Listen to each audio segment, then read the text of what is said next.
Do you want some ideas for making New Year's cards without buying any special supplies? And also maybe a no scrap way of doing it? Hi, I'm Jess from JessCrafts.com, and I'm here to help you make the most of your crafty supplies and time. So let's get making. Today I want to share with you an idea for some New Year's cards that I'm going to make with 12 by 12 paper, and I'm not going to use any special New Year's products, just stuff that you probably have in your stash. And we're going to use 12 by 12 paper without making scraps, which I know can be really helpful for some people who feel a little overwhelmed by their pattern paper collection. So today is a brand new template size because I can't stop. I always have to come up with a new way of doing things. So it's 12 by 12 paper, but for 5 by 7 cards, because I have a lot of 12 by 12 for A2. I have some 12 by 12 for Slimline and Mini Slimline, but I haven't done 5 by 7 yet. So we're going to start really basic today. But there'll be, I'll share more in the future. Okay, we're gonna pick 2 pieces of 12 by 12 paper so that I can mix up the patterns because the paper I have is single-sided. This is It's Your Day from Recollections. It is a birthday paper pack. It's probably not still available. They are pretty seasonal, but I thought it'd be fun to use birthday paper for New Year's because often a lot of that sort of celebration stuff is gonna work. And I thought this Yay paper, the simple stripes we also could use today. So I'll pull that aside. This paper pad has plain pieces of paper with it, so I'm going to use that instead of cardstock for my mats. So I keep using up more of the paper from the collection. And you could probably use the rainbows. I'm not going to because this sketch, it does not work with directional pattern paper the way it's shown. You can mix it up, of course, but you're gonna take these 4 by 3 pieces and turn them on their side, so your directional paper would not work as well. I had still all 3 sheets of the mint kind of colored paper from the collection, so I know I'll have enough for cardstock mats, or my best chance, because I have all 3 of them. And then I'm gonna pick the stripes and the confetti because I want them to contrast. I think this could totally work, the dots, but they look a little too much like confetti, and also the background is pink and I don't want to pull in as much pink. Cut both papers. I'm going to cut 2, well, in all 4 by 6 pieces, but I need to first start with a 6 by 12 piece. So I'm cutting 6 inches off my 12 by 12. Then I'm going to I'm putting 4 inches off my 12 by 12. It's all in that sketch. So if you're like, I can't remember these measurements, you're talking too fast, whatever, it's all on JessCrafts.com. You download the template. It will remind you of the sizes of everything that you need. So we have this 4-inch by 12-inch sheet. We're going to cut that in half to do 2 4 by 6s. And if you prefer 12 by 12 paper, I think 5 by 7 is an excellent size of card to complement it because the patterns tend to be kind of big and on 12 by 12 paper, and therefore that bigger size to work with tends to work out. The scale works out better. I sometimes try to cut things down for A2 size cards and they just feel too, like I've lost the pattern in the smaller size. So I think I'm excited to come up with a few more ideas for this size. Okay, now I'm gonna cut this 4 by 12-inch piece. I'm gonna cut 3 inches off of it to create 4 sets of 4 by 3-inch. Again, don't worry about the measurements. I certainly can't. I struggled to even cut and talk, let alone to I don't know, because a lot of times when I watch craft videos, I am also crafting. And so if you're crafting and just trying to get ideas and hear some thoughts and whatever, yeah, the measurements are probably a little overwhelming, but okay. Stack of 4 by 3s, stack of 4 by 6s. If you have journaling cards, or you hearing those sizes might have made you go, oh, you know what else I could do? And so you're right, you totally could make these same cards with 4 by 3 and 4 by 6 journaling cards. Okay, so the basic design is we're gonna take this piece of paper with a mat and this piece of paper with a mat and put them on top of each other. You can skip the mat. You might even notice, like here, I kind of like the stripe directly on the background, and maybe you just would want to put a mat on my centerpiece here, for example, but you do you, and again, the measurements right there, so it tells you what size mat you need as well. So I'll cut those. I've followed the directions, which tell me to then cut mats that are 1/4 inch bigger. So 4 1/4 by 6 1/4. And then the same thing with the 3x4 pieces. I have a mat that is 3 1/4 by 4 1/4. And I want to embellish these for New Year's. The New Year coming up when I'm filming this video is 2023. So without buying anything specific to 2023, I have just taken some number dies that I've already owned. I have the scrapbook.com Typewriter set and the scrapbook.com Festive set, and I taped them together to cut out a 2, 0, and 3. I did 2 sets of numbers because I'm making 8 cards, and so I can cut faster by cutting 2 sets at one time.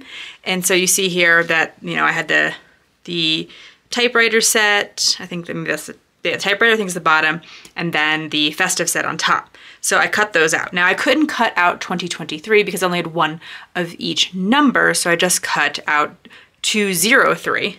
And then I have to go through and cut out the extra 2s that I need.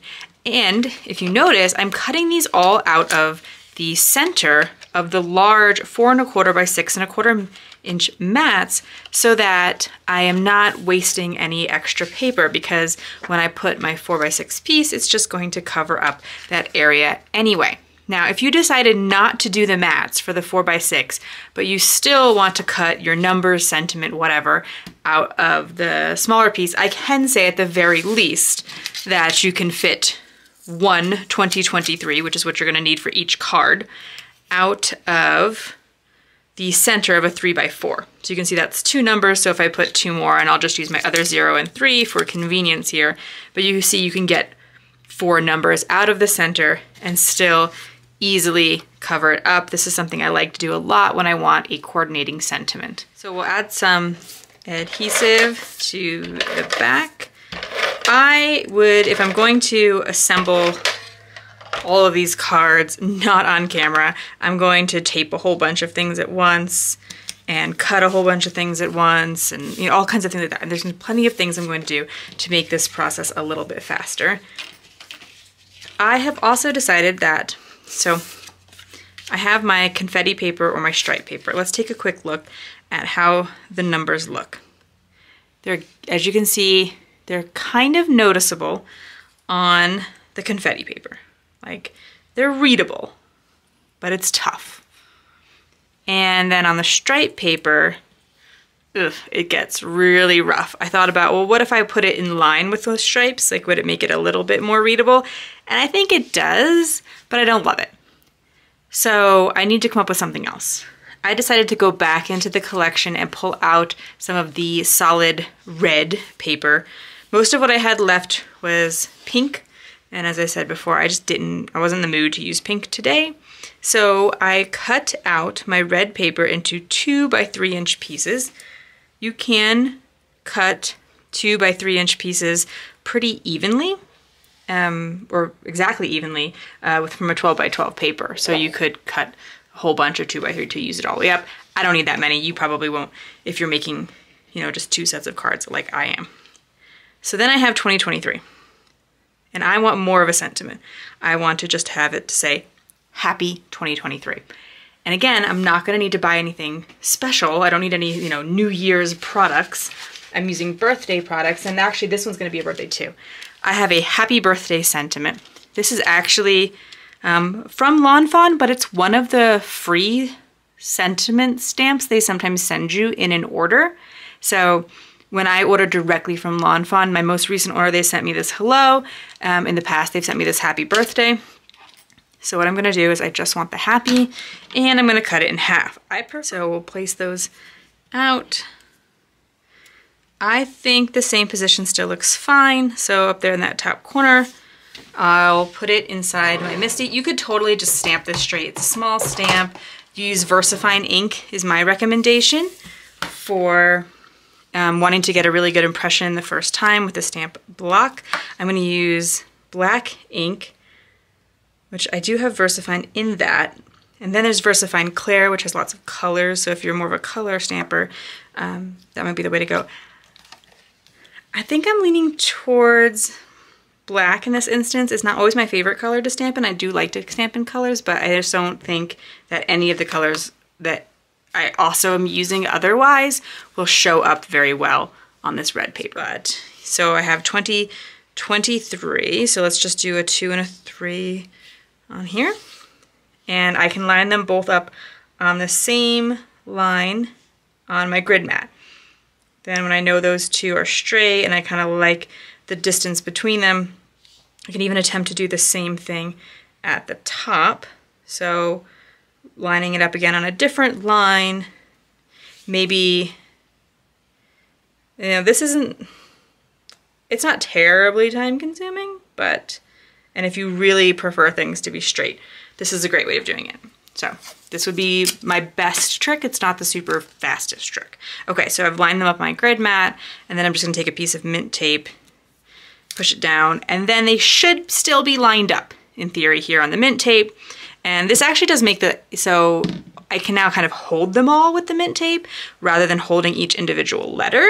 And that's kind of nice. And I can glue them all at one time. So maybe it is worth the time when you kind of compare it to the time cost of gluing and holding each little letter separately and all of that. You be the judge. And if you're just doing one card, I actually really would recommend putting it down on your mat with tape first, because I think it really will feel worth it to get a nice lined up look. Okay, and so then we'll also make sure our paper's lined up straight and stamp it down. I should have place it down, glue it down. And I should have made sure this paper was stamped first, but I wanted to show you this technique and that's what I was focused on. Okay, and then, you know, give it a second to dry, peel it up carefully so that you don't pull up the letters, because the, you know, glue is probably not fully adhered yet. And then, you know, that should be pretty straight, and of course you stamp the happy in the corner there. We will glue down all of our layers. Again, the grid mat can be kind of helpful in making sure things feel pretty even all the way around. We'll mix up the pattern paper, so if I use the confetti in the background, I will use the stripes in the foreground. Where did my foreground piece of paper go? There's my mat.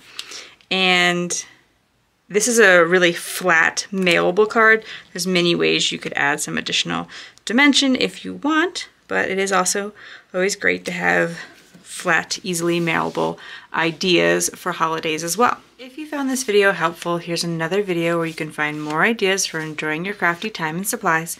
Let me know you like this video with a share to your crafty community, subscribe and click the bell so you don't miss the next template or tutorial, and check the video description for product links. See you in the next video!